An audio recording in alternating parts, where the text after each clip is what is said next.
HCI for one has to become pure software, and then HCI has to become a service. These are consumption model changes that have to happen for HCI to survive the demand of digitization that's upon us. At the end of the day, if it is all about hardware, then HCI is a cute little innovation that would basically perish in the next 2-3 years. And that's why we insist a lot on the fact that HCI is not about hardware, it's about software, and it's about building a service out of it. So we're doing a lot of work in that direction. As you know, we've a software company.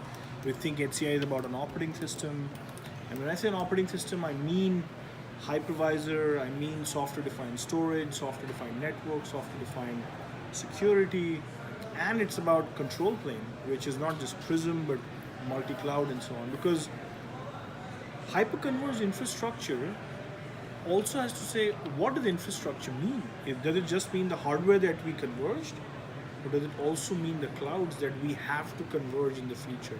It's important to keep the products very simple, yes, very consumer grade. To help. Yeah, very consumer grade, and it's also important to go and address the workloads, not just look at it as a bottom-up innovation, but top-down. How do you really go and deal with different kinds of workloads? And do it one workload at a time.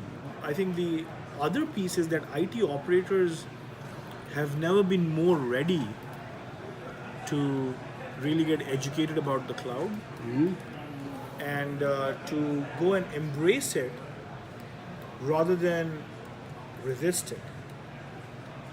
Because the developers are asking for that change.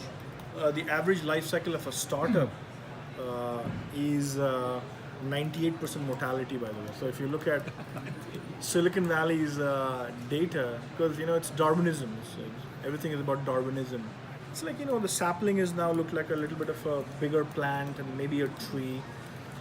And in this forest where there's a fight for sunlight, a lot of it is about who can get to the sunlight the fastest will continue to grow. And that sunlight is customers. So if we can continue to go and get our customers to invest more with us and partner more with us, I don't think I'm worried about the rest of the forest actually.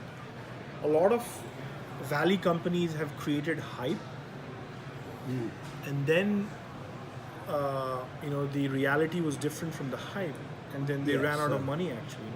Yes. Today we talk about in our quarterly earnings, our free cash flow. We talk about our total cash in the bank, and we're doing something that is thoughtful and that's not burning any cash, and yet every bit of profit is going back to invest in the business for more growth. If you look at Chinese companies are serving the world, German companies are serving the world, American companies are serving. There's lots of innovation happening that is serving a global customer.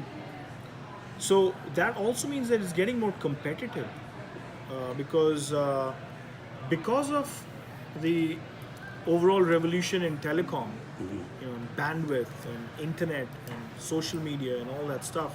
You can have workers 15,000 miles away, 2 time zones away. They can collaborate in a video conference. They can fly down in a matter of no time. So the world is flatter. Businesses have become more competitive, or they're at least in a more competitive landscape. The line of business is under tremendous pressure than ever before. IT is right now running a little behind. Yes.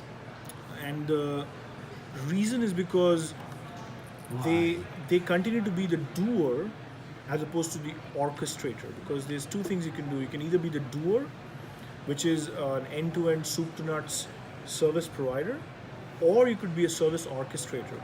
So I think the role of a CIO is going to change over time as the CIO says, look, I need to be doing governance as opposed to being the governor.